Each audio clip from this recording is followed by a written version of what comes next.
Пред отварање на центарот во училиштето имаше значи многу проблеми во училиштето. Нашите децата не може да го совладат македонскиот јазик, кој е неопходно за вклопување на самиот образовен процес. Имаше значи повторување на децата, имаше рани бракови, голем број на рани бракови, меѓутоа со отварање на центарот таа состојба веќе се изменила. Кога го почнавме овој проект, знаете, правите работилници со децата, ги прашувате што сакате да опипате, каде е пулсот, каков е односот кон образованието и ги прашавме, имавме прашање, што сакаш да бидеш, да работиш кога ќе пораснеш. Девојчињата воглавном сите кажува сакам да бидам чистачка. Кој во училиште, кој во амбуланта, кој на разни други места. Мажките пак деца велеа столар и најпопуларно беше да работам во комунална хигиена. Имаше само 4 деца кои што беа запишани, да речам, во средно. Имаше само еден ученик кој што беше запишан на факултет. Учениците роми доаѓаат дури со непознавање на македонскиот јазик. Значи воопшто не го препознава македонскиот јазик, што беше проблем и поради истото беа сместувани во паралелки со деца со посебни потреби, а не во редовните паралелки на самите тестирања при упис во прво одделение. Со формирање на овие центри, образованиот во ромската населба Средорек е во подем. Сега после 9 години ги прашуваме децата истото прашање.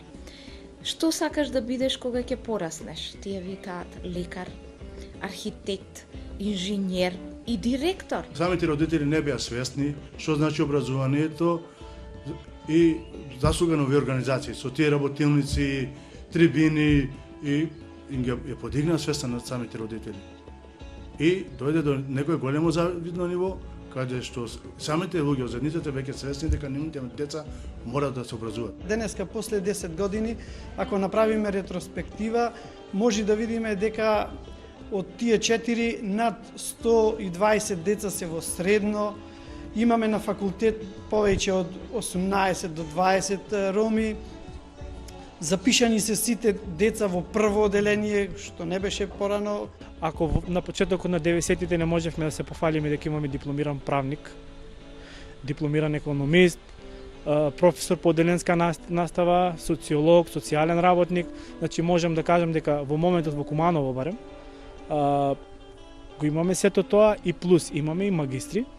Во 2004 година заедно со неколку наши партнери, ромски невладини организации, дизајниравме програмата за образование на роми.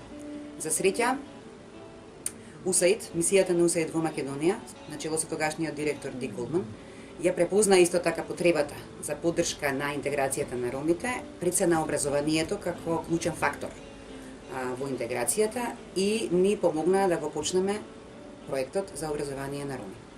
Во овој голем зафат ни се придружи и Детската фондација Песталоци, кој што финансираше поголем дел од компонентата за основно образование, а малку по основањето на Ромскиот образовен фонд во Будимпешта, тој стана наш донатор, кофинансиер и стратешки партнер во поддршка на студентската компонента на програмата. Организацијата значи работеше на прво совладување на македонски јазик, здравствена едукација, пишување на домашни задачи, подготовка за следен училишен ден и совладување на оние испуштени знаења кои учениците роми ги испуштаат поради отсуство од сезонска работа или честите болести. Традиционално луѓето одат од цели ромски семејства од населбиве, од заедниците каде што ние работиме, заминуваат на сезонска работа, посебно во периодот околу кростоперите и се задржуваат некаде месец дена. Втората причина за големото отсуство е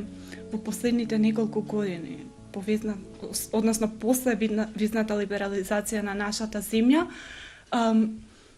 луѓето се минуваат со цели семејства во странство и бараат азил. Ги водат со себе своите деца кои се ученици во нашите партнер училишта и голем дел се и наши корисници од тие деца. Кој е проблем кој ќе се вратат да се вратат назад во овој процес? Тука е нашата улога. Значи, Врама си се труди да преземе грижа за децата што се враќат. Тие да се интегрираат во образовниот процес и да седнат во училишните клупи. Значи, нашата екипа оди на терен и во соработка со училиштата, со родителите, со стручната служба, со класните раководители, наставниците на тие деца повторно се вклучуваат, повторно се враќаат назад. Едукаторите од центарот им помагат во извршување на домашните задачи. Добре што тие ги насочуваат само како да се ги извршуваат домашните задачи, и да одат спремни на часовите во училиште дека има домашна задача и го знаат материјалот кој го изучуваат.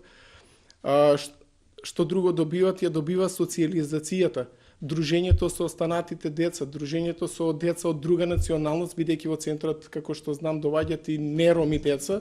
Многу е позитивно што и самите професори од училиштето се волни да се вклучат во такви програми и да помогнат на децата од ромска националност. За мене поддршката во овој центар ми значи многу, бидејќи јас овде научив многу убави работи. Како на пример, првите работи што ги научив ми беа буквите, броевите, зборовите кои ги научив на македонски јазик. Едукативните работилници ми се интересни бидејќи ние работиме за детските права, за социјалните еднаквости, за тимската работа. На нас и фали промовирање на позитивни модели. Веќе овие деца што завршиле високо образование, треба да се интегрираат во институциите, да представуваат слика што утре доколку мојот дете заврши што ќе биде. Јас имав таа прилика и чест и привилегија да бидам еден од неколкуте, односно еден од првата генерација кој што добија можност и задоволство да ползуваат дел од оваа програма. Во секој случај е позитивен чекор и за еден млад студент, тогаш млад човек кој потекнува од работничко семејство, со една плата, значи во семејство, значи голема поддршка пред се. Меѓутоа исто така и една голема отскочна даска, да се изразам така, кон добивање на диплома и звање на академски граѓанин.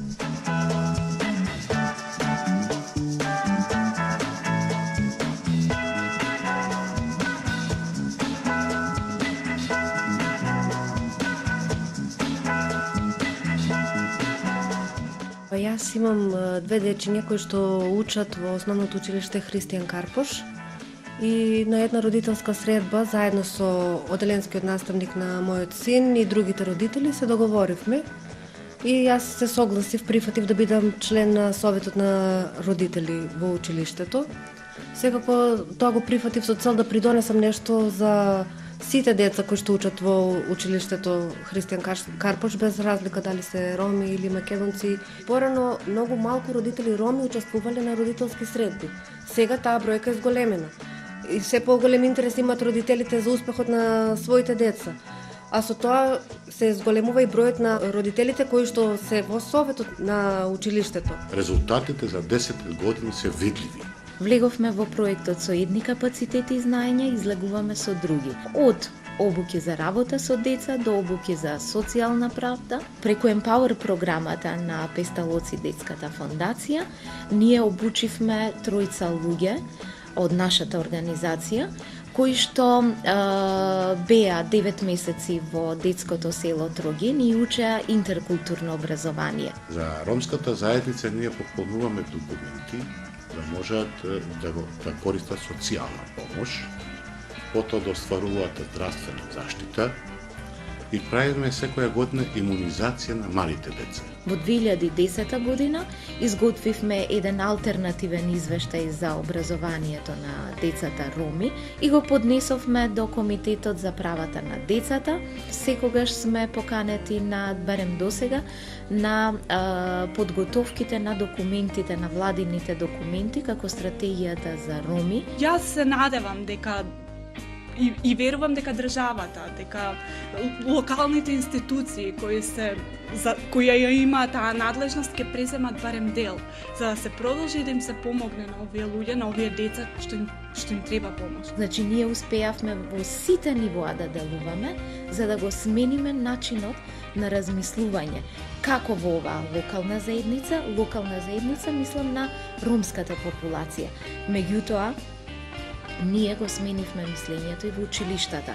Нивниот поглед кон ромските деца и нивните потреби, како и на општината, па јас мислам и на национално ниво.